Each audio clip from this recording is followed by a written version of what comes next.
সম্মানিত ভাইয়েরা, আজকে আমরা যে বইটা থেকে কথা শুনবো আওয়াজ করে বলতে হবে বইটার নাম।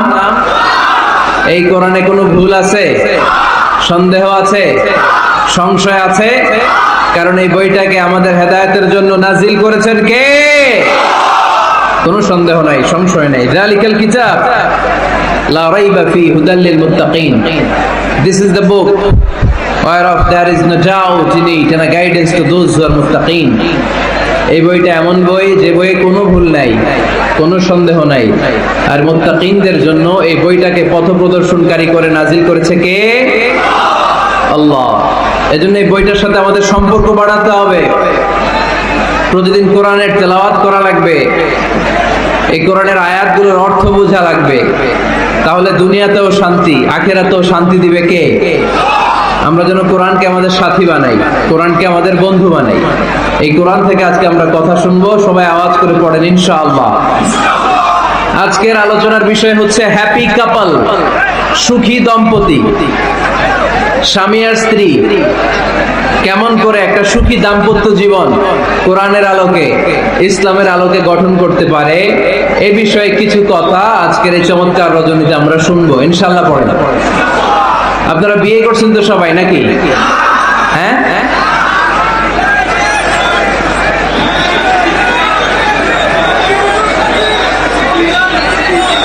করো নাই?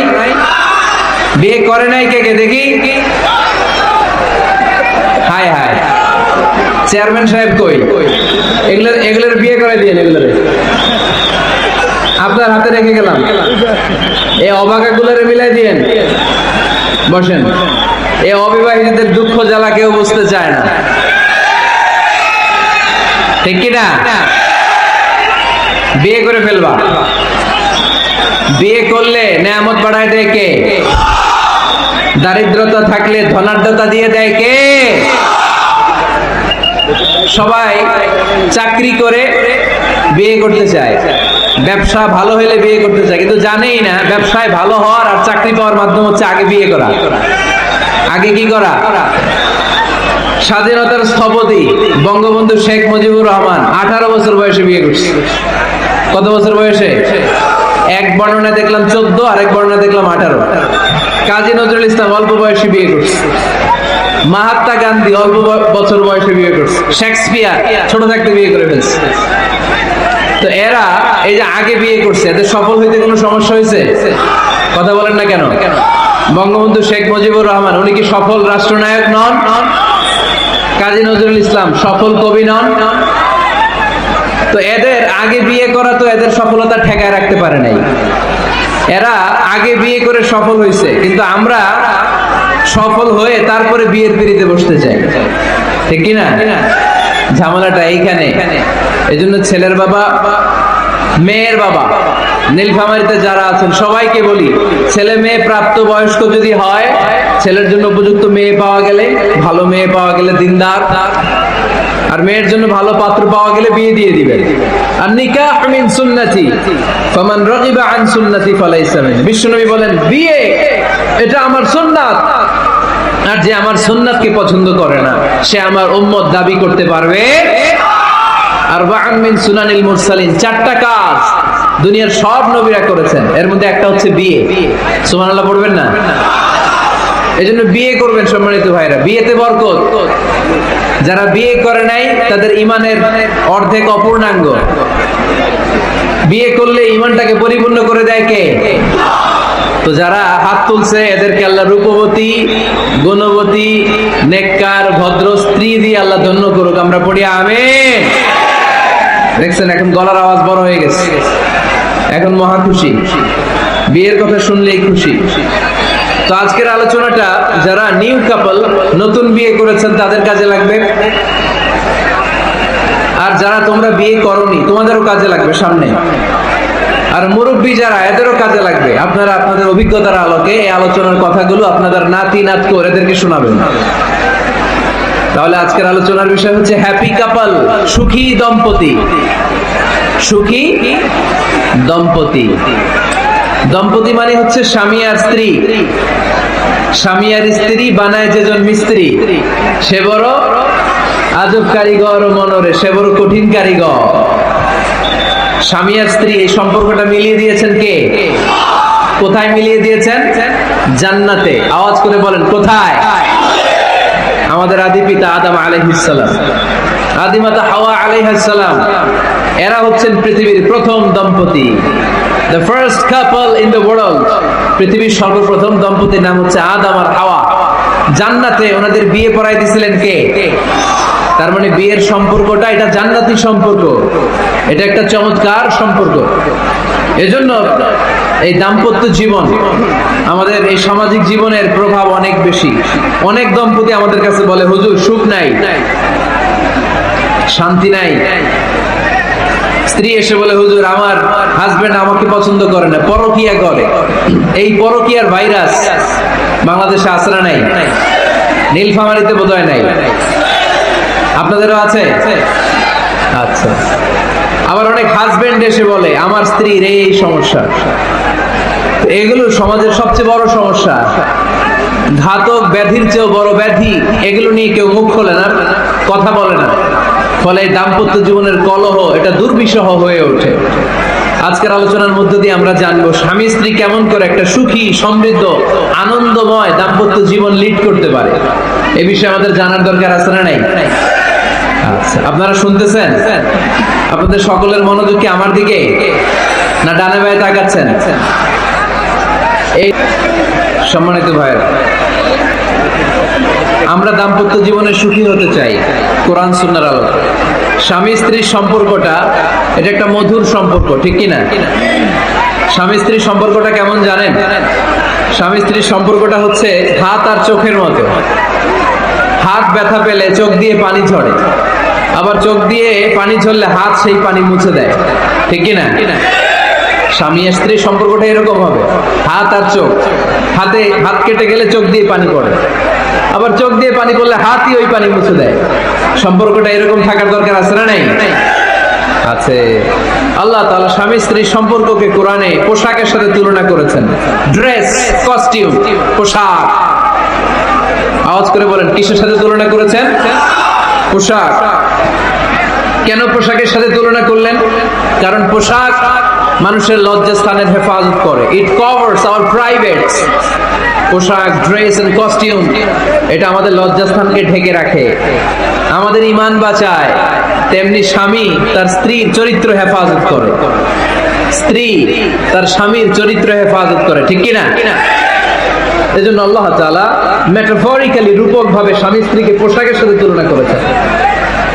আবার পোশাক পরলে খুব সুন্দর লাগে, ডিজাইন করে, এমব্রয়ডারি করে, বিভিন্ন ডিজাইনের, বিভিন্ন স্টাইলের, বিভিন্ন ফ্যাশনের পোশাক মানুষ পরে। পোশাক পরলে মানুষের শ্রী বর্ধিত হয়, সৌন্দর্য বেড়ে যায়। ঠিক তেমনি নারীর চোখে পুরুষ সুন্দর, পুরুষের চোখে নারী সুন্দর, ঠিক কিনা? পোশাকের 3 নাম্বার কাজ হচ্ছে পোশাক মানুষকে কমফোর্ট দেয়, আরাম। এই যে শীতকালে আপনারা অনেকে ব্লেজার পরে আসছেন, অনেকের গলায় মাফলার, অনেকের গায়ে চাদর, আরাম লাগে না? কথা বলেন না কেন? লাগে। আবার গ্রীষ্মকালে এই মাফলার পরে কেউ বের হয়? চৈত্র মাসে, চৈত্র মাসে নীলফামারীতে জ্যাকেট পরেন কে কে দেখি? পরেন? পরেন? পরেন না। এর কারণ চৈত্র মাসে পাতলা কাপড় পরতে হয়, কটনের, সুতির কাপড়। শীতকালে মোটা কাপড় আরাম লাগে, দেহটাকে প্রশান্ত করে দেয়। আবার গরমকালে সুতির, কটনের পাতলা কাপড় পরলে দেহটারে প্রশান্ত করে দেয়। ঠিক তেমনি স্ত্রী যখন স্বামীর সান্নিধ্য পায়, এই লাইটটা অফ থাকলে ভালো, অফ, এই লাইটটা অফ, পারলে এটাও। স্ত্রী যখন স্বামীর সান্নিধ্য পায়, স্ত্রী প্রশান্ত হয়ে যায়। আবার স্বামী যখন স্ত্রীর সংস্পর্শ পায়, স্বামীর অন্তরটারে প্রশান্ত করে দেয় কে? এজন্য আল্লাহ তাআলা নারীকে বলেছেন, নারী তোমরা হচ্ছে পুরুষের পোশাক। আবার পুরুষদেরকে বলেছেন, ও পুরুষরা তোমরা নারীদের পোশাক। পড়েন আল্লাহু আকবার। রব্বুল আলামিন বলেন, হুন্না লিবাসুল লাকুম ওয়া আনতুম লিবাসুল লাহুন। ও নারীরা তোমরা তোমরা তোমাদের স্বামীদের পোশাক, আর তোমাদের স্বামীরা হলো তোমাদের পোশাক। পোশাক যেমনি লজ্জাস্থানকে ঢেকে রাখে, ঈমান ইজ্জতের হেফাজত করে, আব্রু ঢেকে রাখে, তেমনি স্বামী তার স্ত্রীর চরিত্রের হেফাজত করে, স্ত্রী তার স্বামীর চরিত্রের হেফাজত করে। পোশাক যেমনি সুন্দর, স্ত্রীর চোখে স্বামী সুন্দর, স্বামীর চোখে স্ত্রী সুন্দর।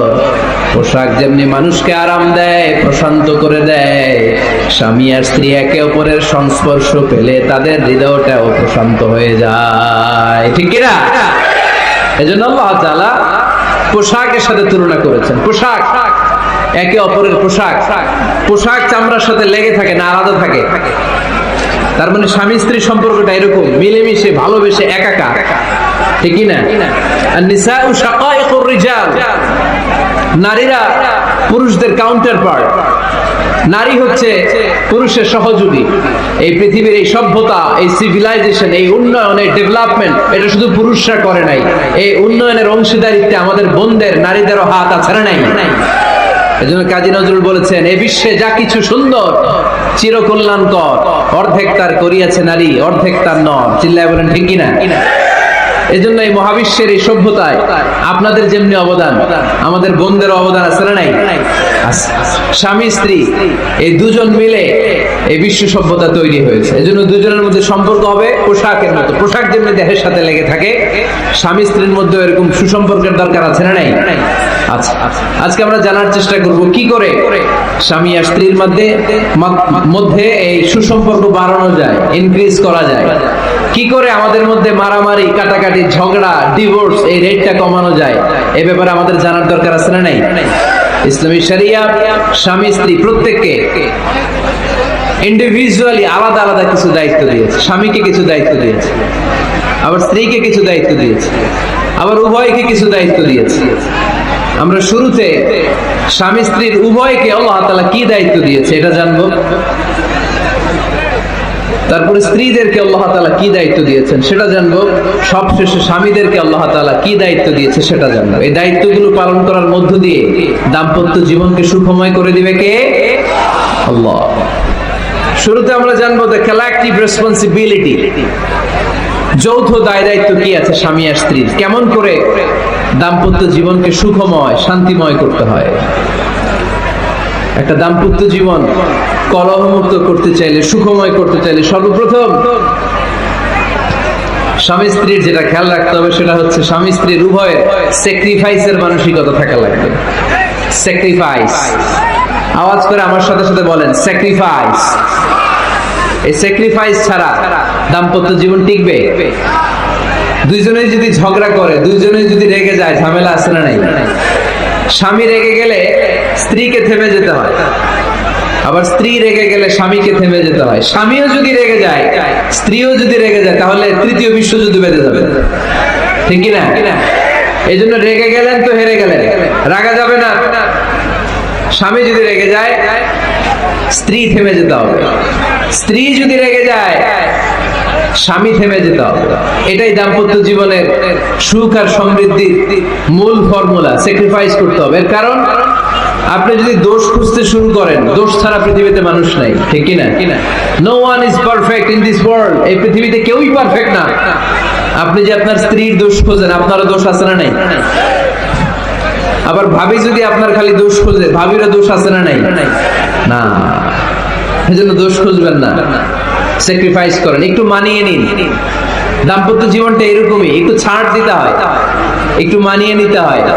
দাম্পত্য জীবনে কখনো মন খারাপ, কখনো মন ভালো, কখনো রোদ, কখনো বৃষ্টি, এই নিয়েই দাম্পত্য জীবন, ঠিক কিনা? তাহলে দাম্পত্য জীবনে যদি আমরা সুখ পেতে চাই, সকল নবদম্পতিকে বলবো একটু ছাড় দেওয়ার মানসিকতা বিল্ড আপ করেন, একটু মানিয়ে নেন, একটু মানিয়ে নেন, একটু ছাড় দেন, একটু মিলেমিশে চলেন। স্যাক্রিফাইস আমাদের জীবনটারে, আমাদের দাম্পত্য জীবনটাকে একটা জান্নাতি দাম্পত্য জীবন বানায় দিবে, ঠিক কিনা? দাম্পত্য জীবনকে সুখী করার 2 নাম্বার ফর্মুলা হচ্ছে ঝগড়া করা যাবে না। আপনারা ঝগড়া করেন নাকি? হ্যাঁ, বউয়ের সাথে ঝগড়া করেন না এরকম বিবাহিত পুরুষ কে কে আছেন দেখি এখানে? হাত তুলছে অনেকে, বিশ্বাস হয় আপনাদের? হ্যাঁ, অনেক ঝগড়া। হ্যাঁ, আচ্ছা, মেয়েরা বেশি করে? না না, এই মহিলা প্যান্ডেল আছে এদিকে, এদেরকে জিজ্ঞেস করলে বলবে সব দোষ আপনাদের, আর আপনারা দোষ দিচ্ছেন এদের। তো ঝগড়া করবেন না মেহরবানি করে, সম্মানিত ভাইরা, ঝগড়া করবেন না। কারণ এই ঝগড়া থেকে, সামান্য ঝগড়া থেকে অনেক সময় বিচ্ছেদের দিকে চলে যায় সম্পর্ক। ছোট্ট ঝগড়া থেকে যেতে যেতে ঝগড়া বাড়তে বাড়তে ডিভোর্সের দিকে গড়ায়, এরকম আছে না? নাই না, সামান্য ঝগড়া যদি বেঁধে যায়, শয়তান এটার মধ্যে বাতাস দেয়, এটারে বাড়াতে বাড়াতে শয়তান অনেক বড় করে। ইমানদারদের পরিবার ভেঙে গেলে শয়তান খুশি, আর ইমানদারদের পরিবার টিকে থাকলে আমার আল্লাহ খুশি। আমরা কার খুশি চাই? জোরে বলতে হবে, খুশি চাই কার? শয়তান সব সময় চায় ইমানদারদের ফ্যামিলি ভেঙে দিতে। Always he tries his level best to break down the relationship of a mu'min family. একজন ইমানদারের ফ্যামিলি কি করে ব্রেক ডাউন করে দেয়া যায়? যেন ঝগড়াই করবো না আমরা। আপনি ঝগড়া করলে ভাবি যেন ঠান্ডা থাকে, ভাবি ঝগড়া শুরু করলে আপনি ঠান্ডা থাকবেন। ঝগড়া করা যাবে না, কিন্তু ঝগড়া হয়ে যায় ফ্যামিলিতে, এটাকে চেক দিতে হবে। ঝগড়া নিয়ে অনেক মজার মজার গল্প আছে, একটা গল্প দিয়ে আজকে শুরু করি। এক লোক মাহফিল শেষ করে 11টার দিকে বাসায় ফিরেছে। তো বাসায় ঢোকার আগে তার ওয়াইফকে ফোন দিয়েছে, ফোন দিয়ে বলতেছে, এই মাহফিল শেষ, আমি কিন্তু বাসায় চলে আসতেছি, শুরু করার আগে তাড়াতাড়ি দরজাটা খুলো। তো স্ত্রী আবার রাতের খাবার স্বামীকে ছাড়া খায় না, তো স্ত্রী দরজা খুলে দাঁড়ায় আছে, স্বামী বেচারা আসছে। আসার পরে স্ত্রীকে বলতেছে, এই শুরু করার আগে রাতের খাবার দিয়ে দাও, খেয়ে নেই। তো স্বামী ওয়াশরুম থেকে ফ্রেশ ট্রেশ হয়ে আসছে, স্ত্রী বেচারিও ডাইনিং টেবিলে খাবার দিয়েছে। এবার স্বামীও খেতে বসেছে, স্ত্রীও খেতে বসেছে। স্বামী আবার বলতে আরম্ভ করছে, শুরু করার আগে ফ্যানটা ছাড়ো, খুব গরম লাগতেছে। এবার তো স্ত্রী রেগে মেগে আগুন, কি আসার পর থেকে শুরু করার আগে, শুরু করার আগে, শুরু করার আগে, কি শুরু করার আগে? স্বামী বলতেছে, এই তো শুরু হয়ে গেল,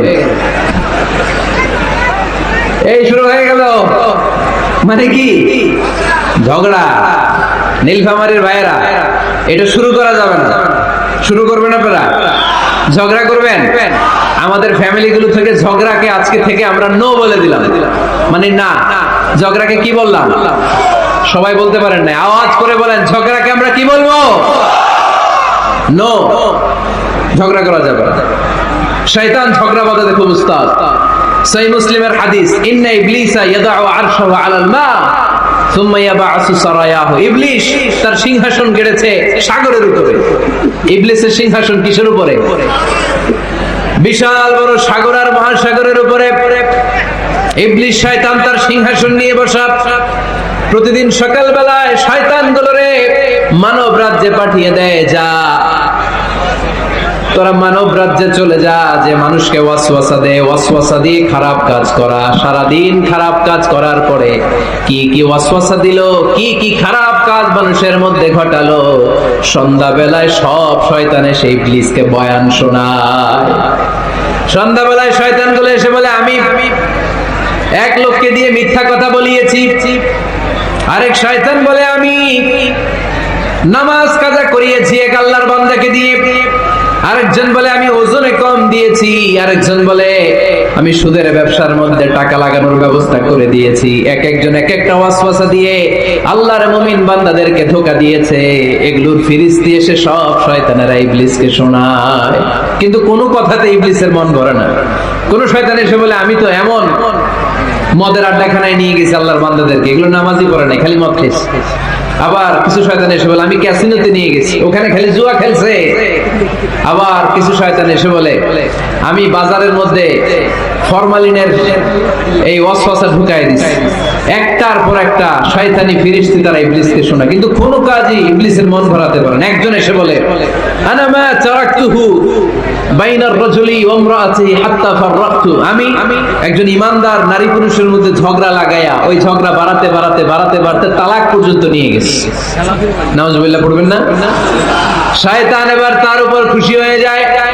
সব শয়তানগুলোকে ঠেলে ইবলিস এই শয়তানকে কাঁধে তুলে নাচতে শুরু করে দেয়। কারণ মুমিন বান্দার সংসার যদি ভেঙে যায় শয়তান খুশি হয়ে যায়, আর মুমিন বান্দার সংসার টিকে থাকলে খুশি হয়ে যায় কে? এজন্য নীলফামারীর ভাইরা, ঝগড়া করা যাবে না। দাম্পত্য জীবনকে সুখী করতে চাইলে ঝগড়াকে আমরা নো বলে দিব। ঝগড়া অনেক সময় হবে, কিন্তু এটাকে বাড়তে দেয়া যাবে না, এটাকে আমরা স্পেস দিব না, ওইখানে থামায় দিতে হবে। রাজি আছেন তো সবাই? আল্লাহ রাসূল সাল্লাল্লাহু আলাইহি ওয়াসাল্লামের ফ্যামিলিতে ঝগড়া হতো। আম্মা জান আয়েশা রাদিয়াল্লাহু তাআলা আনহার সাথে আল্লাহ রাসূল সাল্লাল্লাহু আলাইহি ওয়াসাল্লামের ঝগড়া হতো, হাদিসে পাওয়া যায়। কিন্তু এগুলো ছিল মধুর ঝগড়া, সুন্দর ঝগড়া। সুবহানাল্লাহ পড়েন। আল্লাহর হাবিব বলেন, ইয়া আয়েশা ইন্নী লা আ'লামু ইযা কুনতি আন্নী রাদিয়া ওয়া ইযা কুনতি আলাইয়া গাদবা। ও আয়েশা, তুমি কখন আমার উপর রেগে থাকো সেটাও আমি বুঝি, আবার কখন খুশি থাকো সেটাও বুঝি। আম্মা জান আয়েশা বললেন, ইয়া রাসূলুল্লাহ, ইয়া হাবিবাল্লাহ, কেমন করে আপনি বুঝেন যে আমি আপনার উপর রেগে আছি, আবার কেমন করে আপনি বুঝেন আমি আপনার উপর সন্তুষ্ট আছি? বিশ্বনবী বললেন, আয়েশা, তুমি যখন আমার উপরে খুশি থাকো, আমার উপর যখন তুমি রাজি থাকো, তখন তুমি দোয়ার সময় এইভাবে দোয়া করো, ওয়া রাব্বি মুহাম্মাদ, মুহাম্মাদের রব, আপনি আমাদের সব গুনাহগুলো মাফ করে দেন। আর যখন তুমি আমার উপর রেগে থাকো, তখন তুমি আমার নামটা মুখ দিয়ে উচ্চারণ করো না, ও আয়েশা, তখন তুমি দোয়ার সময় বলতে থাকো, ওয়া রাব্বি ইব্রাহিম, ইব্রাহিমের রব, আপনি আমাদের সব গুনাহগুলো মাফ করে দেন। যখন তুমি খুশি তখন আমার নামটা মুখে নাও, যখন তুমি আমার উপর রেগে থাকো তখন তুমি আমার নামটা মুখে নিতে চাও না। আম্মা জান আয়েশা বললেন, ইয়া রাসূলুল্লাহ, ইয়া হাবিবাল্লাহ, মা আহজুরু ইল্লা ইসমাক, আমি শুধু আমার মুখ থেকে আপনার নামটারে সরায় রাখি, আমার হৃদয় থেকে কোনোদিন আপনারে সরাতে পারি না। মা আহজুরু ইল্লা ইসমাক, নবী হে, আমি তো শুধু মুখ থেকে আপনার নামটারে বাদ দেই, আমার হৃদয় থেকে তো আপনারে বাদ দিতে পারি না। আমার হৃদয় পুরোটা জুড়ে শুধু আপনি আর আপনি। চিল্লায় পড়েন আল্লাহু আকবার। তার মানে আম্মা জান আয়েশাও আল্লাহ রাসূল সাল্লাল্লাহু আলাইহি ওয়াসাল্লামের উপর রেগে থাকতেন মাঝে মাঝে, বিশ্বনবী মাঝে মাঝে রাগ করতেন। একবার খুব বেশি রাগারাগি হয়ে গেল, অনেক ঝগড়া হয়ে গেল। এবার আল্লাহ রাসূল সাল্লাল্লাহু আলাইহি ওয়াসাল্লাম খেয়াল করলেন না, এত ঝগড়া তো করা ঠিক হবে না। তখন আল্লাহর হাবিব সাল্লাল্লাহু আলাইহি ওয়াসাল্লাম বললেন, আয়েশা, চলো মিটমাট করি। কি করি? হ্যাঁ, মিউচুয়াল করি না, মিটমাট। এই যে ঝগড়া লাগলে আবার যে মিলায় দেয়, এটা কি বলেন আপনারা নীলফামারীতে? মিটমাট। আল্লাহর হাবিব সাল্লাল্লাহু আলাইহি ওয়াসাল্লাম বললেন, আয়েশা, চলো আমরা মিটমাট করি, আমরা আর ঝগড়া না করি। আম্মা জান আয়েশা বললেন, ঠিক আছে, চলেন মিটমাট করি। বিষ্ণু বললেন, ঠিক আছে, একজনকে নিয়ে আসি যে দুজনের মাঝে মিটমাট করাই দিবে। কারে নিয়ে আসবি? ওমরে ফারুককে নিয়ে আসি। আম্মা জান আয়েশা বলে, না, ওমরও গালিব, ওমরের মেজাজ গরম, আমার ভয় লাগে। সুবহানাল্লাহ পড়বেন না? বিষ্ণু বললেন, তাহলে তোমার আব্বারে নিয়ে আসি। কই, নিয়ে আসেন, আব্বারে খুব ভালো লাগে। বিষ্ণু বললেন, ঠিক আছে, তোমার কথাই রইলো, ওমরকে ডাকবো না, তোমার আব্বা আবু বকরকে নিয়ে আসবো। বিশ্বনবী মিটমাট করার জন্য সাইয়েদনা আবু বকর রাদিয়াল্লাহু তাআলা আনহুকে ডেকে নিয়ে আসলেন। সাইয়েদনা আবু বকর রাদিয়াল্লাহু তাআলা আনহু ঘরে ঢুকলেন। বিশ্বনবী বললেন, আয়েশা, আমার আর তোমার মাঝে কি নিয়ে ঝগড়া হয়েছে? কথাটা কি তুমি বলবা নাকি আমি বলবো? আম্মা জান আয়েশা বলেন, আপনিই বলেন, তুমি মিথ্যা বললেন না, যা ঘটছে ওইটাই বললেন। ওয়ালা তাকুলিল্লাহ হাক্কান, যেটা সত্য ওইটাই বলবেন, অন্য কিছু বলবেন না। আবু বকর রাদিয়াল্লাহু তাআলা আনহু তো শুনে রেগে মেগে আগুন। কি এত বড় সাহস, বিশ্বনবীর সামনে দাঁড়িয়ে তুমি এভাবে কথা বলো? এই আদব শিক্ষা দিয়েছি তোমাকে আমি। রেগে গেলেন। বিশ্বনবী কি সত্য ছাড়া মিথ্যা কিছু বলবেন? রেগে মেগে চিৎকার করে মেয়ের গালের মধ্যে দিলেন এক চপেটাঘাত। এক থাপ্পড় খেয়ে আম্মা জান আয়েশা উল্টায় পড়লেন। আবার মারার জন্য সাইয়েদনা আবু বকর রাগে গড়গড় করছিলেন, মেয়ের আবার মারার জন্য উদ্যত হলেন। বিশ্বনবী অবস্থা ভয়ঙ্কর দেখে সাইয়েদনা আবু বকরের সামনে দুই হাত মেলে এইভাবে দাঁড়িয়ে গেলেন। বিশ্বনবীকে যখন আবু বকর রাদিয়াল্লাহু তাআলা আনহু দাঁড়াতে দেখলেন, সাইয়েদনা আবু বকর মুহূর্তের মধ্যে থেমে গেলেন। সুবহানাল্লাহ। সাইয়েদনা আবু বকর রাদিয়াল্লাহু তাআলা আনহু ঘর থেকে বের হয়ে গেলেন। এবার বিশ্বনবী আম্মা জান আয়েশার কাছে যেয়ে বলেন, ও আয়েশা, দেখো, আমি তোমার মাইর থেকে বাঁচাইলাম। আমি না থাকলে তোমার বাবা তোমার আসে শেষ করে ফেলতো, ঠিক কি না? আমি বাঁচাইছি তোমারে। ইয়া আয়েশা, কাইফা রাআইতিনি আন খাসতুকি মিনার রাজুল, দেখছো আয়েশা কেমনে বাঁচাইলাম তোমারে? আজকে আমি না থাকলে এমন পিটতে দিতে তোমার বাবা, একেবারে খবর হয়ে যাবে। আম্মা জান আয়েশা লজ্জায় পড়ে গেলেন, হেসে দিলেন। বিশ্বনবী হেসে দিলেন, সুবহানাল্লাহ পড়েন। দুইজনের এই হাসির আওয়াজ ঘরের বাইরে থেকে সাইয়েদনা আবু বকর শুনতে পেলেন। উনি শুনে তো অবাক, কিরে এতক্ষণ তৃতীয় বিশ্বযুদ্ধ, এখন আবার হাসে। ঘরে ঢুকলেন, ঘরে ঢুকার পরে আবু বকর রাদিয়াল্লাহু তাআলা আনহু বিশ্বনবীকে বলেন, ইয়া রাসূলুল্লাহ আশরিকানি ফি সিলমিকুমা কামা আশরাকতুমানি ফি হারবিকুমা। হে আল্লাহর রাসূল, আপনারা ঝগড়া লাগলে, আপনারা দুইজন ঝগড়া লাগলে মিটমাট করার জন্য আমারে যেমনি ডাকেন, আপনারা যখন সুখ আনন্দ আর হাসাহাসিতে ব্যস্ত থাকেন, ওই হাসির সময়গুলোতে শেয়ার করার জন্য তখনও আমার একটু ডাকেন। পড়েন সুবহানাল্লাহ। ও নবী, শুধু ঝগড়ার সময় ডাকেন না, শুধু মিলায় দেওয়ার জন্য ডাকবেন না। আপনাদের মধ্যে যখন সুখকর আনন্দময় হাসাহাসির মুহূর্তগুলো কাটে, ওই মুহূর্তগুলোতেও আমাকে এনে আপনারা শেয়ার করে দিয়েন। পড়েন সুবহানাল্লাহ। মুসনাদে আহমদ ইবনে হাম্বলের হাদিস। এই হাদিস প্রমাণ করে আল্লাহ রাসূল সাল্লাল্লাহু আলাইহি ওয়াসাল্লামের ঘরেও ঝগড়া হতো স্ত্রীদের সাথে, তবে মধুর ঝগড়া, শিক্ষণীয় ঝগড়া। আওয়াজ করে বলতে হবে ঠিক কি না? এজন্য ঝগড়া হবে, কিন্তু ঝগড়াকে বাড়তে দেয়া যাবে। তাহলে দাম্পত্য জীবন সুখময় করতে চাইলে 1 নম্বরে স্যাক্রিফাইস, 2 নম্বরে ঝগড়াকে আমরা কি বলে দিছি আজকে? ভুলে গেছি। ঝগড়াকে কি বলবো? নো। তাসলিমা নামে একটি মেয়ে হারিয়ে গেছে। ওসি সাহেব বলেছেন পিছনে পুলিশের কাছে যদি পাঠিয়ে দিতে পারেন ভালো হয়। ছোট্ট মেয়ে দেখলে জিজ্ঞেস করবেন তোমার নাম কি, যদি বলে তাসলিমা, 6 বছর বয়স, ওকে পাঠিয়ে দিবেন। 3 নাম্বার, দাম্পত্য জীবন সুখময় করতে চাইলে দাম্পত্য জীবনের কোনো গোপন কথা কারোর সাথে শেয়ার করা যাবে না। এটা কবিরা গুনাহ, এটাকে হারাম বলে ঘোষণা দিয়েছে কে? এটাকে বিষ্ণু বলেছেন আযমুল আমানা। স্বামী স্ত্রীর মধ্যে যে অন্তরঙ্গ মুহূর্ত কাটে, এই মুহূর্তগুলোর কথা কারোর সাথে শেয়ার করা যাবে? নীলফামারীর যুবক ভাইরা চিল্লায় বলে এগুলো শেয়ার করা যাবে? বিষ্ণু বললেন খবরদার, এটা আযমুল আমানা। স্বামীর সবকিছু স্ত্রীর কাছে আমানত, স্ত্রীর সবকিছু স্বামীর কাছে আমানত। আবার বিশ্বনবী বলেছেন যারা স্বামী স্ত্রীর গোপন দাম্পত্য জীবনের কথা অন্যের কাছে শেয়ার করে দেয়, তারা হলো আশারুন নাস, পৃথিবীর মধ্যে সবচাইতে নিকৃষ্ট মানুষ। এরা নিকৃষ্ট, এদের চাইতে নিকৃষ্ট আর কেউ হতে পারে না। উলাইকা কাল আনআম বাল হুম আদাল। এরা পশুর চাইতেও নিকৃষ্ট, যারা স্বামী স্ত্রীর প্রাইভেট কথা, পার্সোনাল কথা মানুষের কাছে বলে বেড়ায়। আর সিবাউ হারাম, এই গোপনীয় সব কথাগুলোকে অন্যের কাছে প্রকাশ করা হারাম করেছে কে? চিল্লায় বলতে হবে কে? তাহলে খবরদার, নিজেদের দাম্পত্য জীবনের কোনো কিছু অন্যের সাথে শেয়ার করবেন না। আমাদের বোনরা অনেক সময় একসাথে বসলে পেটের কথা, পিঠের কথা সব বলে ফেলায়, আছে না নাই?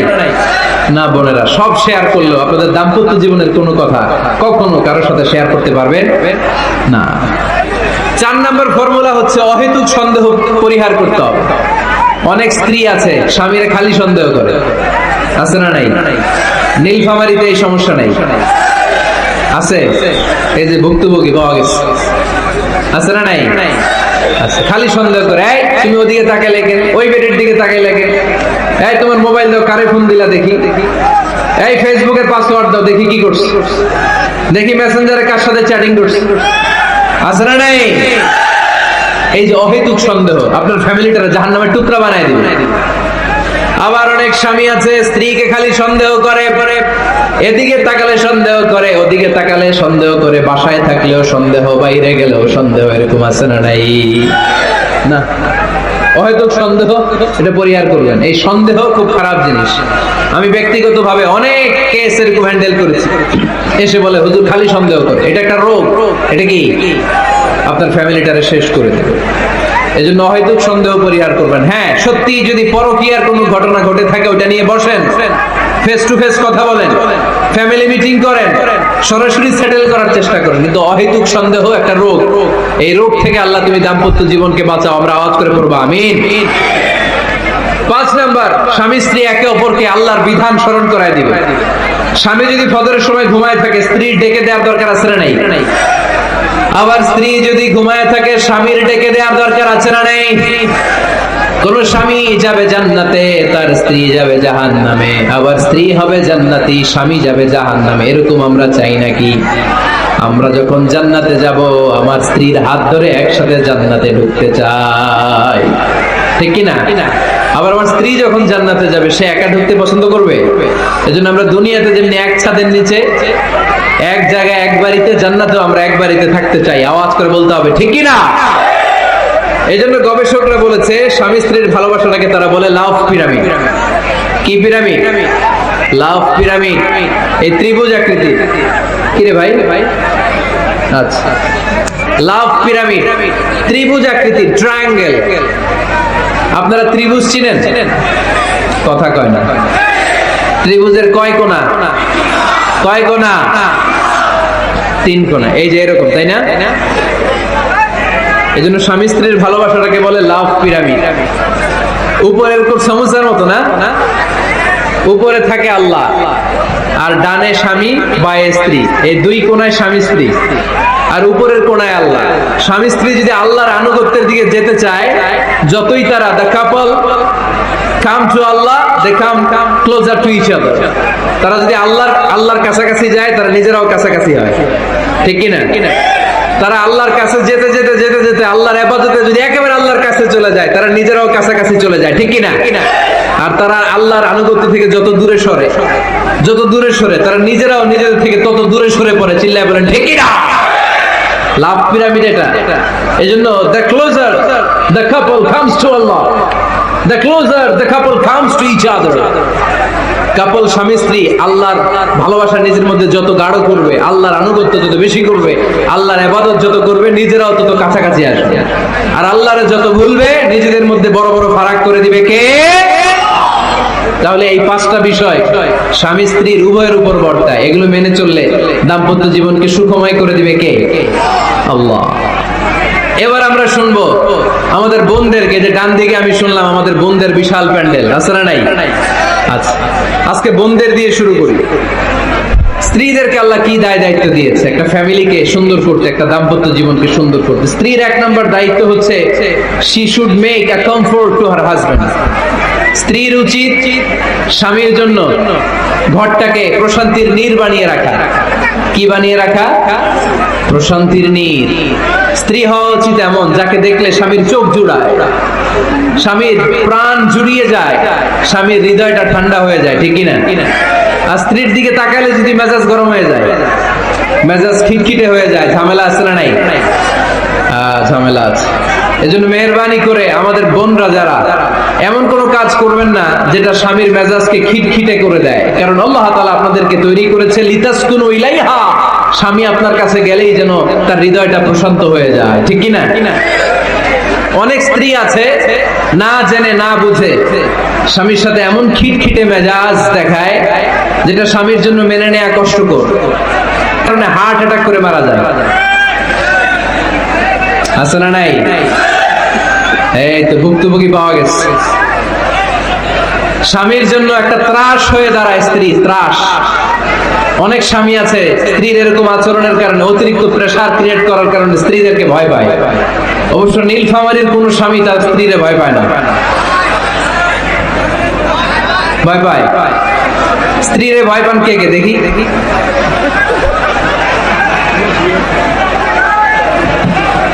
ভয় পান আপনারা? ভয় পান? হ্যাঁ, এক অফিসের বড় সাহেব তার স্ত্রীরে খুব ভয় পায়, প্রচন্ড ভয় পায়। তো সে মনে মনে ভাবলো, দেখি আমার অফিসের যারা স্টাফ আছে, ম্যানেজাররা আছে, এরা কতটুকু ভয় পায়, এরা ভয় পায় কিনা। তো একদিন সকালবেলা অফিসের সব স্টাফ গুলোর একসাথে দাঁড় করায় বলছে, এই আপনারা যারা যারা আপনাদের স্ত্রীদেরকে ভয় পান, তারা ডান দিকে যান, আর যারা স্ত্রীকে ভয় পান না, এরা বাম দিকে যান। অফিসের সব কর্মচারী ডান দিকে চলে গেছে, সবাই ভয় পায়, একজন শুধু বাম দিকে। বাম দিকে কয়জন? ভয় পায় না। আর যারা ভয় পায় এরা ডান দিকে, ডান দিকে সবাই। তো বড় সাহেব ভাবছে, আলহামদুলিল্লাহ আমার অফিসে একজন হইলেও বীর পুরুষ আছে। তো বীর পুরুষের কাছে যে বলে, ঘটনা কি, আপনি মোটেও ভয় পান না? কয়, স্যার প্রতিদিন অফিস করার জন্য যখন ঘর থেকে বের হয়, আমার বউ আমারে বলে দেয়, খবরদার সবাই যেদিকে যায় তুমি কিন্তু ওইদিকে যাইবা না। সবাই যেদিকে যায় তুমি ওইদিকে গেলে খবর আছে। বড় সাহেবকে খবরদার, এটা তো আরো ডরায়, ঠিক কিনা? এজন্য বোনদেরকে বলবো, লিতাসকুনু ইলাইহা, এমন ভাবে আপনি আপনার স্বামীর সামনে নিজেকে প্রেজেন্ট করেন, যাকে আপনাকে দেখলে আপনার স্বামীর চোখ জুড়িয়ে যায়, হৃদয়টা প্রশান্ত হয়ে যায়, আপনাকে দেখলেই আপনাকে ভালোবাসতে মনে চায়, ঠিক কিনা? এজন্য রব্বুল আলামিন বলেন, আমি নারীদেরকে তৈরি করেছি লিতাসকুনু ইলাইহা, যেন পুরুষেরা স্ত্রীদের সংস্পর্শ যখন পায় পুরুষদের হৃদয়টাকে প্রশান্ত করে দেয়। কে? রব্বুল আলামিন বলেছেন খাদিজার জন্য জান্নাতে আমি এমন একটা ঘর বানিয়েছি যেই ঘরের মধ্যে কোনো বিশৃঙ্খলা নাই। খাদিজার জন্য জান্নাতে এমন একটা প্রাসাদ আমি বানিয়েছি যেই প্রাসাদের মধ্যে কোনো আওয়াজ নাই, কোনো কোলাহল নাই, কোনো বিশৃঙ্খলা নাই। কারণ খাদিজা আমার নবীকে এমন একটা ঘর উপহার দিয়েছে যেই ঘরের মধ্যে কোনো বিশৃঙ্খলা ছিল না, আওয়াজও ছিল না। পড়েন সুবহানাল্লাহ। আল্লাহ রাসূল যখন সারাদিন কাফেরদের মাঝে কোরআনের দাওয়াত দিতেন, কোলাহল মারামারি জীবনের ঝুঁকি নিয়ে মক্কার কুরাইশদের মাঝে যখন দাওয়াত দিতেন, সব বিশৃঙ্খলা ঝামেলা গোলমাল শেষ করে রাতের বেলায় যখন খাদিজার ঘরে বিশ্বনবী ঢুকতেন, বিশ্বনবীর হৃদয়টারে প্রশান্ত করে দিত কে? আম্মাজান খাদিজা বিশ্বনবী সাল্লাল্লাহু আলাইহি ওয়াসাল্লামের জন্য এমন ঘর উপহার দিয়েছেন যেই ঘরে বিশ্বনবী আসলে বিশ্বনবীর হৃদয়টা ঠান্ডা হয়ে যেত। সুবহানাল্লাহ পড়েন।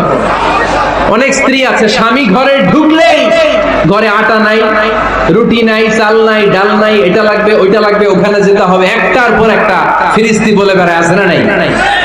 না, এটা করবেন না। আপনার কি লাগবে এই সব দায়িত্ব আল্লাহ তাআলা স্বামীকে দিয়েছে, স্বামীকে জানাবেন। তবে ধীরে সুস্থে স্বামীর জন্য ঘরটাকে এমন করে রাখতে হবে যেন ঘরে ঢুকলেই স্বামীর হৃদয়টারে প্রশান্ত করে দেয়। কে? এজন্য স্ত্রীর প্রথম দায়িত্ব ঘরটারে প্রশান্তির নীড় বানানো। এখানে কি আবার কি এখানে মারামারি দুই দল নাকি?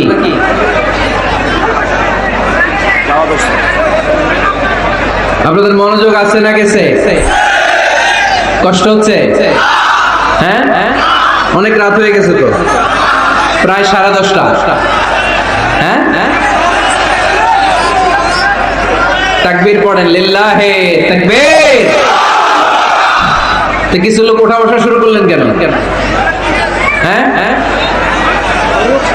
1 নাম্বার, 2 নাম্বার, 3 নাম্বার নাই তো আবার? হ্যাঁ, 1 নাম্বার নাকি পেশাব করা, 2 নাম্বার নাকি টয়লেটে যাওয়া, 3 নাম্বার নাকি এইটা। বিড়ি খান আপনারা?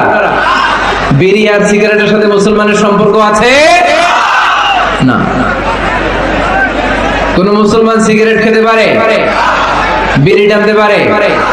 কারণ এটা এমন একটা খাবার যে খাবার টয়লেটে ঢুকেও খাওয়া যায়।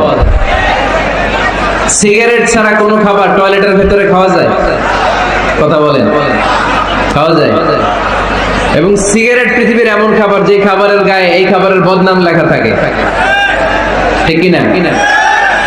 সিগারেট ছাড়া পৃথিবীর কোন খাবারে ওই খাবারের বদনাম আছে? কথা বলেন। ধরেন আপনাদের নীলফামারীতে নতুন 1 প্যাকেট বিস্কিট বেরিয়েছে, যে বিস্কিটের গায়ে লেখা এই বিস্কিট খাওয়ার 1 ঘন্টার মধ্যে ডায়রিয়া শুরু হবে। ওটা খাইবেন কে? খাবেন আপনারা? কি বলবেন দোকানদারে, তোর বিস্কিট তুই খা, তোর ডায়রিয়া হোক, ঠিক কিনা? কিন্তু সিগারেটের গায়ে কিন্তু লেখা থাকে স্মোকিং কজেস ক্যান্সার, ধূমপান স্বাস্থ্যের জন্য ক্ষতিকর, ধূমপান কর্কট রোগের কারণ, ধূমপান করলে এটা বিষপানের শামিল। এই সিগারেট এটা তৈরি হয় তামাক পাতা থেকে, টোবাকো প্ল্যান্টস। এই তামাক পাতা চাষ হয় নাকি নীলফামারীতে? হ্যাঁ, বাংলাদেশে সবচেয়ে বেশি নীলফামারীর কোন থানায়? সদরে, শহর অঞ্চলে। আচ্ছা, এই তামাক পাতার চারদিকে বেড়া দেয়া লাগে না, জানেন? কারণ ছাগলও মুখ দেয় না। তো যেটা ছাগলে খায় না ওটা মানুষ খেতে পারে? আওয়াজ করে বলেন। তাহলে ঝগড়ারে যেমনি আজকে আমরা নো বলে দিলাম, এই সিগারেট, এই মাদক, এগুলাকে আজকের প্রোগ্রাম থেকে আমরা নো বলে দিব। পারা যাবে? মাদককে আমরা নো বলে দিলাম। আওয়াজ করে বলেন, মাদক আর সিগারেটকে কি বললাম? নো। আল্লাহ তুমি বোঝার তৌফিক দান করো, আমরা পড়ি আমিন। একটা সুখী দাম্পত্য জীবনের জন্য স্ত্রীর 2 নাম্বার দায়িত্ব হচ্ছে স্বামীকে ইন্সপায়ার করা, স্বামীকে সাহস যোগানো, পিছন থেকে ড্রাইভিং পুশের মতো কাজ করা। কারণ স্বামীকে যখন স্ত্রী সাহস যোগায়, স্বামীর সাহস বেড়ে যায়, ঠিক কিনা? আল্লাহর হাবিব সাল্লাল্লাহু আলাইহি ওয়াসাল্লামের কাছে কোরআনের আয়াত নাযিল হলো, ইকরা বিসমি রাব্বিকাল্লাযী খালাক খালাকাল ইনসানা মিন আলাক ইকরা ওয়া রাব্বুকাল আকরাম আল্লাযী আল্লামা বিল কলম আল্লামাল ইনসানা মা লাম ইয়ালাম। পড়েন আল্লাহু আকবার। সূরাতুল আলাকের 5 আয়াত হেরা গুহায় যখন নাজিল হয়ে গেল, বিশ্বনবী সাইয়েদনা জিবরাইলকে নিজ আকৃতিতে দেখলেন, পা থেকে মাথা পর্যন্ত দেখে বিশ্বনবী ভয় পেয়ে গেলেন। বিশ্বনবী সাল্লাল্লাহু আলাইহি ওয়াসাল্লাম জীবনে দুইবার সাইয়েদনা জিবরাইল আলাইহিস সালামকে ওনার আসল আকৃতিতে দেখেছিল। আওয়াজ করে বলতে হবে কয়বার? এক হচ্ছে মেরাজ রজনীতে সিদরাতুল মুনতাহায়, দুই হচ্ছে প্রথম যখন কোরআনের আয়াত নাজিল হয় বিশ্বনবী সাল্লাল্লাহু আলাইহি ওয়াসাল্লাম দেখলেন বিশাল একজন ব্যক্তি, পাটা হচ্ছে হেরা গুহায় আর মাথাটা হচ্ছে আকাশের উপরে। এই বিশাল একটা লোক সে কোরআনের 5 আয়াত নিয়ে এসেছে সূরাতুল আলাক, আর বলতে শুরু করেছে, ইয়া মুহাম্মদ ইকরা, আপনি পড়ুন, আপনি পড়ুন, আপনি পড়ুন। তিনবার পড়ার আদেশ করার পরে বিষ্ণু সাল্লাল্লাহু আলাইহি ওয়াসাল্লাম পড়তে আরম্ভ করলেন, ইকরা বিসমি রাব্বিকাল্লাযী খালাক খালাকাল ইনসানা মিন আলাক ইকরা ওয়া রাব্বুকাল আকরাম আল্লাযী আল্লামা বিল কলম আল্লামাল ইনসানা মা লাম ইয়ালাম। বিষ্ণু সাল্লাল্লাহু আলাইহি ওয়াসাল্লাম পড়তে আরম্ভ করলেন। প্রথম কোরআনের আয়াত যখন নাজিল হয়ে গেল বিষ্ণু সাল্লাল্লাহু আলাইহি ওয়াসাল্লাম ভয় পেয়ে গেলেন। হাত নাড়াচ্ছেন কেন আপনারা? হ্যাঁ, স্ক্রিনে দেখা যায়। আহারে কি আনন্দ আকাশে বাতাসে, সবাই খুশির ঠেলায়, খুশিতে আনন্দে ঠেলায় না। আল্লাহর হাবিব সাল্লাল্লাহু আলাইহি ওয়াসাল্লাম ভয় পেয়ে গেলেন। আপনাদের মনোযোগ তো নাই মনে হচ্ছে, তা হাত নাড়াচ্ছেন কেন? এদিকে তাকায়। খরগোশের কানের মতো কান দুটারে খাড়া করা। কোরআনের আয়াত যখন নাজিল হলো আল্লাহ রাসূল সাল্লাল্লাহু আলাইহি ওয়াসাল্লাম ভয় পেয়ে গেলেন। বিষ্ণু সাল্লাল্লাহু আলাইহি ওয়াসাল্লামের হৃদয় কাঁপতে আরম্ভ করলো। কোরআনের 5 আয়াত নিয়ে হেরা গুহা থেকে বিশ্বনবী আম্মা জান খাদিজাতুল কুবরা রাদিয়াল্লাহু তাআলা আনহার কাছে চলে আসলেন। এসে ডেকে বললেন, খাদিজা জাম্মিলুনি জাম্মিলুনি, কম্বল দিয়ে তুমি আমারে চাপা দাও, আমার ভয় লাগছে, মনে হয় আমি বাঁচবো না। আম্মা জান খাদিজা বললেন, কি হয়েছে আপনার? বিশ্বনবী বললেন, বিশাল বড় একটা লোক কোরআনের 5 আয়াত নিয়ে এসেছে। ওই লোকের পা হেরা গুহার মধ্যে, মাথাটা আকাশের উপরে, এত বিশাল সত্তা, বিশাল কোন মানুষ জীবনে আমি দেখি নাই। এসে সে পরিচয় দিয়েছে সে নাকি জিবরাইল ফেরেশতা। বিশ্বনবী বললেন, মনে হয় আমি বাঁচবো না, আমার জ্বর চলে এসেছে, আমার হৃদয়ের মধ্যে কাঁপুনি শুরু হয়েছে, তুমি আমারে কম্বল দিয়ে চাপা দাও। আম্মা জান খাদিজা বললেন, ও নবী ভয় পাবেন না, আমার আল্লাহ কোনোদিন আপনারে অপমান করবেন না। সুবহানাল্লাহ পড়ুন। ওয়াল্লাহি ওয়াল্লাহি লা ইউখজিকা আল্লাহু আবাদা। নবী গো, আল্লাহ আপনার অপমান করবেন না, কারণ আপনার মধ্যে এমন এমন ভালো ভালো গুণ আছে, এই গুণাবলীগুলি যে মানুষের মধ্যে থাকে তাকে আমার রব কোনোদিন অপমান করতে পারে না। চিল্লায় বলেন ঠিক কি না? নবী হে, ইন্নাকা লা তাসিলুর রাহিমা, আপনি আত্মীয়তার সম্পর্ক বজায় রাখেন। ও নবী, তাসদুকুল হাদিসা, সব সময় আপনি সত্য কথা বলেন। ওয়া তাহমিলুল কাল্লা, আপনি মানুষের বোঝা টেনে দেন। ওয়া তাকসিবুল মা'দুমা, যার উপার্জন করার কেউ নাই, নিজে গায়ে খেটে আপনি তারে উপার্জন করে দেন। ওয়া তুঈনু আলা নাওয়াইবিল হক, সত্য যেখানে বিপন্ন সেখানে আপনি সাহসী সৈনিকের মতো দাঁড়িয়ে যান। সুবহানাল্লাহ।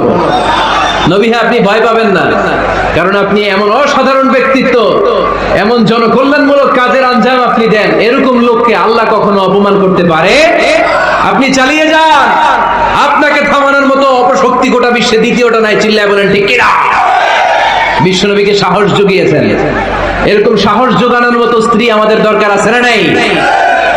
বিশ্বনবী সারাদিন বাইরে যখন কাফির মুশরিকদের অত্যাচার অনাচার সহ্য করে ঘরে আসতেন, আম্মা জান আয়েশা এমন সাহসিকতার বাণী শোনাতেন, এমন মোটিভেশন শোনাতেন, এমন ইন্সপায়ারেশন দিতেন, বিশ্বনবী সারাদিনের সব দুঃখ কষ্ট ভুলে গিয়ে এর পরের দিনের দাওয়াতি কাজের জন্য নতুন করে এনার্জি ফিরে পেতেন। চিল্লায় পড়েন আল্লাহু আকবার।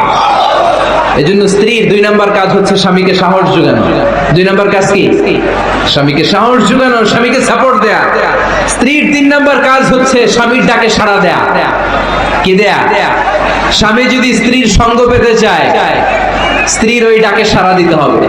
রাতের বেলা স্বামী যদি স্ত্রীর সঙ্গ চায়, আর স্ত্রী যদি সঙ্গ না দিয়ে চলে যায়, ফজর পর্যন্ত ওই স্ত্রীর উপর আল্লাহর ফেরেশতারা লানত দিতে থাকে। চিল্লায় পড়েন নাউযুবিল্লাহ। তবে হ্যাঁ, ভ্যালিড যদি কোনো কজ থাকে, ভ্যালিড কজ, অসুস্থতা, অন্যান্য কমপ্লেক্সিটি যদি থাকে, সেটা ভিন্ন ব্যাপার। কিন্তু ইগোর কারণে, ইগো, মেজাজ দেখিয়ে, রাগ দেখিয়ে কোনো বোন যদি স্বামীর আহ্বানে সাড়া না দিয়ে মুখ ফিরিয়ে চলে যায়, ফজর পর্যন্ত আল্লাহর ফেরেশতারা ওই মহিলার উপর লানত দিতে থাকে। আওয়াজ করে পড়তে হবে নাউযুবিল্লাহ। আবার বিশ্বনবী বলেছেন, খবরদার, রমজান ছাড়া কোন নফল রোজা কোন স্ত্রী যদি রাখতে চায়, নফল রোজা রাখার আগে স্বামীর কাছ থেকে যেন সে অনুমতি নিয়ে নেয়। নফল রোজা, আওয়াজ করে বলেন, কি রোজা? ফরজ রোজা না। দিনের বেলা যেহেতু রোজা রাখতে হয়, কোন নারী, কোন যুবতী নারী, বয়স্ক নারীদের কথা ভিন্ন, কোন যুবতী নারী যদি নফল রোজা রাখতে চায়, সে তার স্বামীর পারমিশন নেবে। কারণ হয়তো স্বামী দিনের বেলা স্ত্রীর সঙ্গ চেতে পারে, ঠিক কিনা? এজন্য স্বামীর কাছ থেকে পারমিশনের দরকার আছে না নাই? এরপরে 4 নাম্বার দায়িত্ব, নিজের লজ্জাস্থানের হেফাজত করা। فالصالحات قانتات حافظات للغيب بما حفظ الله। আল্লাহ নেককার স্ত্রীদের বর্ণনা যখন কালামুল্লাহ মাজিদে দিয়েছেন, আল্লাহ বলেছেন নেককার নারীদের প্রথম গুণ, তারা সব সময় তাদের স্বামীদের আনুগত্য করে। 2 নাম্বার, তারা তাদের নিজের লজ্জাস্থানের হেফাজত করে। 4টা কাজ কোন নারী যদি দুনিয়াতে করে, 4টা, আওয়াজ করে বলতে হবে, কয়টা? মাত্র 4টা কাজ কোন নারী যদি পৃথিবীতে করে, ওই নারীর জন্য জান্নাতের 8টা দরজা খুলে দিবে কে? আওয়াজ করে বলতে হবে, খুলে দিবে কে? বিশ্বনবী বললেন, আল মারাতু ইযা সাল্লাত খামসাহা, কোন নারী যদি 5 ওয়াক্ত সালাত পড়ে, সামাত শাহরাহা, রমাদানের রোজা রাখে, আতাআত বালাহা, স্বামীর আনুগত্য করে, হাফিজাত ফুরুজাহা, লজ্জাস্থানের হেফাজত করে। এই 4টা কাজ যদি কোন নারী দুনিয়ার বুকে করে, জান্নাতের 8টা দরজা তাদের জন্য খুলে দিবে কে?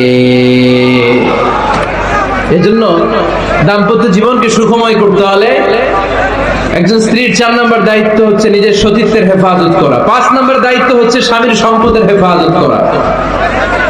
সাইয়েদনা আবু সুফিয়ান রাদিয়াল্লাহু তাআলা আনহু ছিলেন খুব কৃপণ মানুষ, বিষ্ণু ইসা ইসলামের শ্বশুর। সেই বুখারীতে এসেছে, ওনার স্ত্রী এসে আল্লাহ রাসূল সাল্লাল্লাহু আলাইহি ওয়াসাল্লামের কাছে বলেন, ইয়া রাসূলুল্লাহ, ইন্না আবু সুফিয়ান রাজুলুন শাহী। হে আল্লাহর রাসূল, আবু সুফিয়ান খুব কৃপণ মানুষ, আমার আর আমার সন্তানদের খরচের জন্য যে টাকা পয়সা লাগে আমার স্বামী দেয় না। এখন আমার স্বামীর অনুমতি ছাড়া সিন্ধুক থেকে টাকা নেয় আমার জন্য জায়েজ কিনা? আল্লাহর হাবিব বললেন, হ্যাঁ, স্বামী যদি কৃপণ হয় তাহলে ফ্যামিলির খরচের জন্য যতটুকু দরকার অতটুকু নিতে পারবা, ওইটারে ক্ষমা করে দিবে কে? আমাদের অনেকের মধ্যে অনেক কৃপণ লোক আছে না নাই? এইখানে নাই, মাশাআল্লাহ। এই কৃপণ লোক যদি থাকে, আপনার অনুমতি ছাড়াও ভাবি আপনার পকেট থেকে টাকা নিতে পারবে। আজকে সব গোমর ফাঁস করে দিলাম। কৃপণ যারা, তাদের পারমিশন ছাড়া পকেট থেকে, আলমারি থেকে টাকা নিয়ে যতটুকু দরকার ফ্যামিলির যতটুকু খরচ করা যাবে, অতিরিক্ত খরচ করা যাবে না। 6 নম্বর দায়িত্ব হচ্ছে ছেলে মেয়েদেরকে দেখাশোনা করা, ছেলে মেয়েদেরকে বুকের দুধ খাওয়ানো। অনেক মা আছে ছেলে মেয়েদেরকে বুকের দুধ খাওয়াতে চায় না, আছে না নাই? হ্যাঁ, ডানু খাওয়ায়, ডানু। আর কি খাওয়ায়? হ্যাঁ, মিল্ক ভিটা, আর নিডো, নেসলে, সেরেলাক, আর হ্যাঁ বায়োমিল। মাশাআল্লাহ, অনেক নাম জানেন তো আপনারা। তো মেডিকেয়ার, তো এই বুকের দুধ খাওয়াতে চায় না অনেক মায়েরা। মায়েরা যারা আছেন প্যান্ডেলে, আপনার বুকের দুধের মধ্যে বাচ্চাদের জন্য আল্লাহ রাব্বুল আলামিন ন্যাচারাল ভ্যাকসিন দিয়ে দিয়েছেন। চিল্লায় পড়েন সুবহানাল্লাহ। ন্যাচারাল, প্রাকৃতিক টিকা, বাচ্চার জীবনের প্রথম টিকাটা, সন্তানের জীবনের নবজাতক শিশুর প্রথম টিকাটা আল্লাহ তাআলা মায়ের বুকের শাল দুধের ভেতরে দিয়ে দিয়েছেন। সুবহানাল্লাহ পড়েন। টিকাগুলো তো বাজার থেকে কিনতে হয়, প্রথম টিকাটা আল্লাহ ফ্রি দিয়ে দিচ্ছে। সুবহানাল্লাহ পড়বেন না? এজন্য রাব্বুল আলামিন বলেন, ওয়াল ওয়ালিদাতু ইউরদি'না আওলাদাহুন্না হাওলাইনি কামিলাইনি লিমান আরাদা আন ইউতিম্মার রাদাআ। দুনিয়ার প্রতিটা মায়ের উচিত টানা 2 বছর তাদের সন্তান সন্ততিদেরকে দুধ খাওয়ানো। কয় বছর? আওয়াজ করে বলতে হবে, কয় বছর? মায়ের বুকের দুধ যে ছেলেগুলো খায় না, এদের ব্রেনের গ্রোথ হয় না, এগুলো হয় বলদা নাম্বার 1। কি হয়? বলদা নাম্বার 1। ফার্মের মুরগির মতো এগুলা। ফার্মের মুরগি দেখছেন? হ্যাঁ, ফার্মের মুরগি দেখবেন যে দোকানে যখন কিনতে যাবেন, এটারে নিয়ে যেখানে ওজন করে ওইখানে বসা রাখলে ওইখানেই বসে থাকে, আধা ঘন্টায় উঠবে না, এটা বসেই থাকে। আর গ্রামের মুরগি দেখছেন, দেশি মুরগি, ধরতে পারবেন এটারে? খবর আছে, ঘাম ছুটায় ছাড়বে। তো মায়ের বুকের দুধ যেগুলা খায় এগুলো দেশি মুরগির মতো, আর এই নিডু খায় যেগুলো, এগুলো 1 নাম্বার বলদা হয়, আর ফার্মের মুরগির মতো হয়। ঠিক কিনা? উদাহরণটা দিলাম এই জন্য, আপনার সন্তানের ভবিষ্যতের কথা বোঝানোর জন্য উদাহরণটা দিয়েছি। বুকের দুধ খাওয়াবেন, এর মধ্যে আল্লাহ তাআলা এমন নিউট্রিশন, পুষ্টি গুণ দিয়ে মায়ের বুকের দুধকে আল্লাহ তাআলা সমৃদ্ধ করেছে, বাচ্চার ব্রেইনের গ্রোথ হয়, বাচ্চার হাড্ডিগুলো খুব শক্ত হয়, সে ইনফিরিয়রিটি কমপ্লেক্সে ভোগে না, হীনমন্যতায় ভোগে না, জীবনের যেখানেই যাবে সেখানেই সে হবে সফল। চিল্লায় বলেন ঠিক কিনা? অনেক মা আছে বুকের দুধ খাওয়াতে চায় না, ডানু খাওয়ায়, নিডু খাওয়ায়, আবার নিজেদের কাজের জন্য ব্যস্ত, ছেলে মেয়েদেরকে সময় দেয় না। আছে না নাই? নারীরা চাকরি করতে পারবে, হেজাব করে নিজেকে পর্দার মধ্যে রেখে শিক্ষকতা করতে পারবে, ডাক্তারি করতে পারবে, সব পেশায় তারা যেতে পারবে, নিজেদেরকে পর্দার মধ্যে রেখে হেজাব করে সব জায়গায় যেতে পারবে। কিন্তু সন্তানদেরকেও দেখাশোনার দরকার আছে না নাই? অনেক মায়েরা নিজেরা থাকে চাকরিতে আর ছেলে মেয়েদেরকে দিয়ে রাখে কাজের মেয়ের কাছে। আছে না নাই? মনে রাখবেন, আপনি যদি অফিসে চাকরিতে ব্যস্ত থাকেন আর ছেলে মেয়ে যদি কাজের মেয়ের কাছে মানুষ হয়, তাহলে ছেলে মেয়ে আপনার আচরণ পাবে না, সে কাজের মেয়ের বুয়ার আচরণ পেয়ে পেয়ে বড় হবে। চিল্লায় বলেন ঠিক কিনা? এক একটা নারীকে আল্লাহ তাআলা এক একটা ফ্যামিলির ম্যানেজিং ডাইরেক্টর বানিয়ে দিয়েছে। A woman is an MD of a family. একজন নারী একটা ফ্যামিলির ম্যানেজিং ডাইরেক্টর। এখানে অনেক কাজ আছে মিয়া। এখানে তার ফুড ম্যানেজমেন্ট এনশিওর করতে হয়, এখানে অনেক ডিপ্লোমেসি জানা লাগে। একজন নারীকে ফ্যামিলিতে টিকে থাকতে হলে কূটনীতি লাগে, শাশুড়ির সাথে বউয়ের ঝগড়া আছে না নাই, ম্যানেজ করতে হয়। একান্নবর্তী ফ্যামিলি হলে স্বামীর ভাই বোন এদের মন মানিয়ে চলতে হয়, পুরো ঘরটাকে হ্যান্ডেল করতে হয়। এখানে আছে ফুড ম্যানেজমেন্ট, এখানে আছে ক্লিনিং ম্যানেজমেন্ট, এখানে আছে ডিপ্লোমাসি। পুরো ঘরের মধ্যে তো বিশাল একটা অফিস। এই কাজ ফেলে দিয়ে মহিলারা বাইরে ঘুরে বেড়ায় না, ফ্যামিলি সামলান। আপনি যদি ঘরমুখ হন তাহলে আপনার ফ্যামিলির মধ্যে বরকত দিয়ে এটাকে সমৃদ্ধ করে দিবে কে? তাহলে সুখী দাম্পত্য জীবনের 6 নম্বর ফর্মুলা হচ্ছে ছেলে মেয়েদেরকে সময় দেয়া। ছেলে মেয়েদেরকে সময় দেন। Spending money, spending time is more important than spending money for children. ছেলে মেয়েদের জন্য টাকা ব্যয় করার চেয়ে ছেলে মেয়েদের সাথে সময় ব্যয় করা বেশি গুরুত্বপূর্ণ। ঠিক কিনা? এমন অনেক ফ্যামিলি আছে আমি দেখেছি যে বাবাও চাকরিজীবী, মাও চাকরিজীবী। আছে না নাই? হয় ডে কেয়ারে না কাজের বুয়ার কাছে মানুষ হইতেছে। বাবা মারা যখন সকালে অফিসের জন্য বের হয় তখনও ছেলে মেয়ে ঘুমায়, আবার রাতে যখন মিটিং সিটিং সব শেষ করে ঘরে আসে তখনও ছেলে মেয়েগুলো ঘুমায়। শুক্রবার ছাড়া বাবা মার ছেলে মেয়েদের দেখা নাই। এরকম ফ্যামিলি আছে না নাই? ঢাকাতে খুব পারিবারিক এই ক্রাইসিস, এই সংকটগুলো আমরা প্রায় শুনি। আপনাদের নীলফামারীতে আলহামদুলিল্লাহ এগুলো নাই, তাই না? আল্লাহ তুমি আমাদের ফ্যামিলিগুলোরে বরকতময় করো, আমাদের ফ্যামিলিতে যেন আমরা জান্নাতি ইমেজ উপভোগ করতে পারি, তুমি তৌফিক দান করো। আওয়াজ করে পড়বো আমিন। 7 নম্বর দায়িত্ব, বিশ্বনবী বলেছেন খবরদার, স্বামী পছন্দ করে না এমন কোন লোককে স্ত্রী যেন ঘরে অ্যালাউ না করে। স্বামী পছন্দ করে না এমন কোন লোককে আপনার স্ত্রী ঘরে অ্যালাউ করতে পারবে? আমার বোনেরা খবরদার, আপনার স্বামীর পারমিশন ছাড়া, আপনার স্বামী পছন্দ করে না এরকম কোন লোককে আপনার ঘরে আপনি অ্যালাউ করতে পারবেন না। 8 নাম্বার, স্বামীকে আর্থিকভাবে সহযোগিতা করা, যদি স্ত্রী ধনী হয়। আমরা সব এক করে ফেলছি, আসলে ইসলামের দৃষ্টিতে স্বামীর ব্যালেন্স আলাদা, স্ত্রীর ব্যালেন্স আলাদা। স্বামীর যাকাত আলাদা, স্ত্রীর যাকাত আলাদা। ঠিক কিনা? স্ত্রী ধনী হতে পারে, স্ত্রীর আলাদা সম্পদ থাকতে পারে।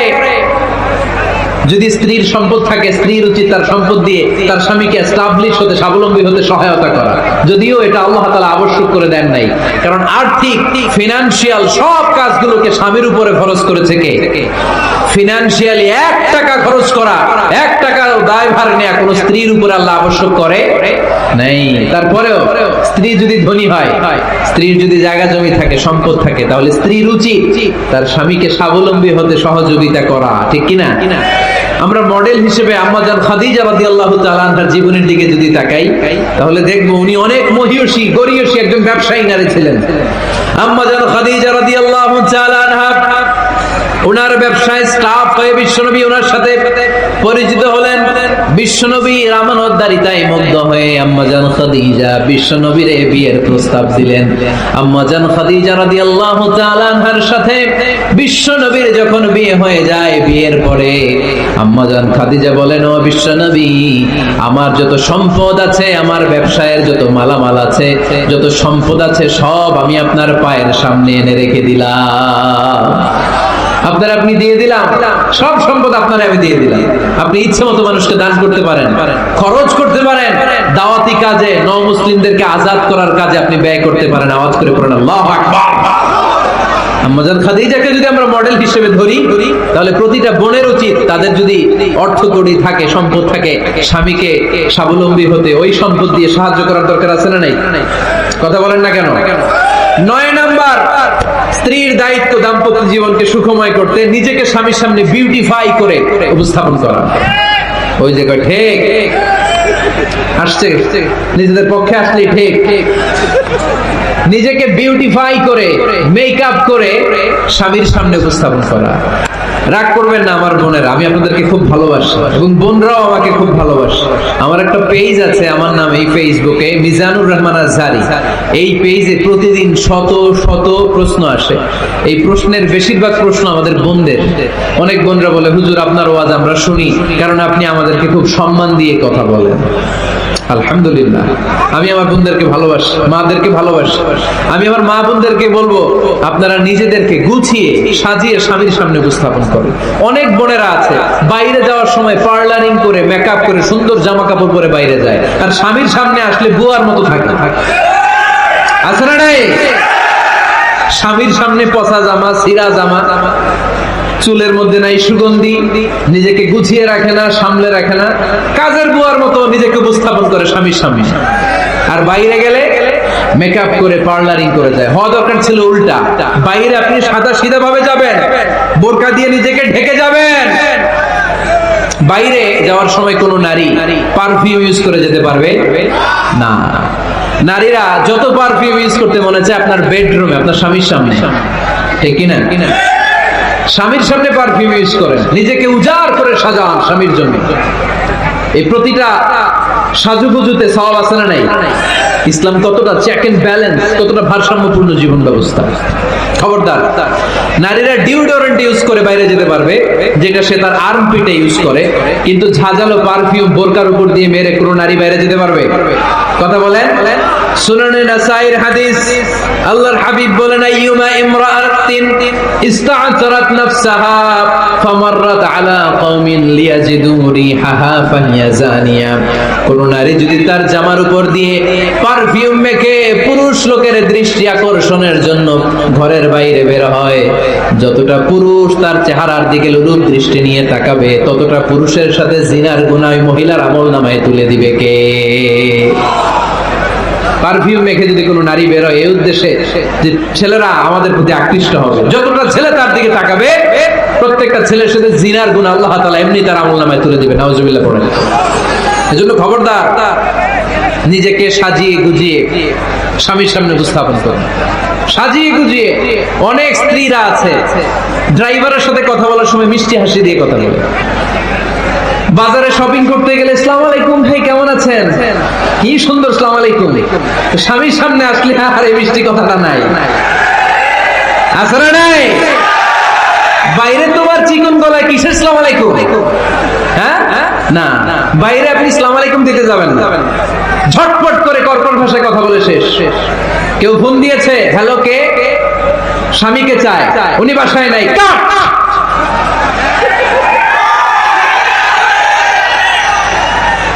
কারে চান? আপনার হাজবেন্ডের নাই, কাট, শেষ করে দিবেন। মিষ্টি মিষ্টি আসসালামু আলাইকুম, আসসালামু আলাইকুম বলা যাবে নাকি? খবরদার, খবরদার। বাজার করতে গেলে কি মিষ্টি হাসি, দোকানে গেলে কি মিষ্টি আলাপ, ড্রাইভারের সাথে কি সুন্দর কথা, সিএনজি ওয়ালার সাথে কি সুন্দর আলাপ, আর ঘরে আসলে এই চেহারাটা এরকম করে রাখে, আছে না নাই? ঘরে আসলে স্বামীর সাথে খিটখিটে মেজাজ, না বলে উল্টো করে ফেলছেন আপনি। বরং স্বামী ছাড়া অন্যদের সাথে কথা শর্টকাটে সারবেন, যাতে কোনো ফিতনা চলে না আসে। চিল্লায় বলেন ঠিক কিনা? আর নিজেকে স্বামীর জন্য উজাড় করে সাজান, পার্লারিং করেন, বিউটিফিকেশন করেন, মেকআপ করেন, বেডরুমে পারফিউম মাখেন, নিজেকে উজাড় করে স্বামীর জন্য সাজান। সওয়াব দিয়ে আপনার আমলনামাটারে পূর্ণ করে দিবে কে? বিশ্বনবী যখন সফরে যেতেন, সফর থেকে ফিরে আসার সময় ডিরেক্টলি স্ত্রীর ঘরে যেতেন না। বিশ্বনবী একজনকে ঘরে পাঠিয়ে দিতেন, মদিনার উপকণ্ঠে কিছু সময় অপেক্ষা করতেন, আর বলতেন আজকে আমি আয়েশার ঘরে যাব, আয়েশারে যে বলো আমি এসেছি, কয়েক ঘন্টা পরে আয়েশার ঘরে আমি ঢুকবো। সুবহানাল্লাহ পড়েন। স্ত্রীকে সময় দিতেন, কারণ স্ত্রী হয়তো কাজ করে, ঘর গুছায়, ঘেমে থাকতে পারে, তাকে নিজেকে গুছানোর জন্য সময়ের দরকার আছে না নাই? লম্বা সফর শেষ করে, সেই বুখারীর হাদিস, বিশ্বনবী যখন সফর শেষ করে মদিনায় ফিরতেন, ডিরেক্টলি স্ত্রীর কাছে যেতেন না, মদিনার উপকণ্ঠে ওয়েট করতেন এবং বার্তাবাহককে পাঠাতেন, যে বলো যে আজকে আমি সফিয়ার ঘরে থাকবো। সফিয়াকে সময় দিতেন 2-1 ঘন্টা, যাতে নিজেকে সাজিয়ে নিতে পারে। সুবহানাল্লাহ পড়ো। এজন্য প্রতিটা স্ত্রীর উচিত, আমার মা বোনেরা যারা আপনার মহিলা প্যান্ডেল থেকে শুনছেন, নিজেকে উজাড় করে স্বামীর জন্য সাজান। আপনার সাজুগুজু, টাকা দামের জামদানি শাড়ি কিনছে, আমারও একটা দিবা, আছে না নাই? আবদারটা হইল, আবদারটা হইছে। আপনি তো জানেন আপনার স্বামীর ক্যাপাসিটি কতটুকু। আমার বোনেরা, আমার মায়েরা, খবরদার, আপনার স্বামীর ভেতরে আপনার জান্নাত, আপনার স্বামীর ভেতরে আপনার জাহান্নাম। আপনার স্বামীর মনকে খুশি রাখতে পারলে জান্নাতের দরজাগুলো আপনার জন্য খুলে দিবে কে? ক্যাপাসিটির বাইরে কিছু চাবেন না। এই 10টা স্ত্রীদের দায়িত্ব। এই 10টা পয়েন্ট যদি কোন স্ত্রী স্বামীর জন্য এইভাবে স্যাক্রিফাইস করে করে এইভাবে আঞ্জাম দিতে পারে, এই স্ত্রীদের জন্য জান্নাতের দরজাকে খোলা রেখেছে কে? আওয়াজ করে বলতে হবে, খোলা রেখে দিয়েছেন কে? আমাদের দাম্পত্য জীবন সুখী হোক, সমৃদ্ধ হোক, জান্নাতি আমেজে ভরপুর হোক, আমরা চাই কি চাই না? নীলফামারী সহ আল্লাহ গোটা বিশ্বের সব মুসলমানদের ফ্যামিলি গুলার তুমি জান্নাতি ফ্যামিলি বানাও।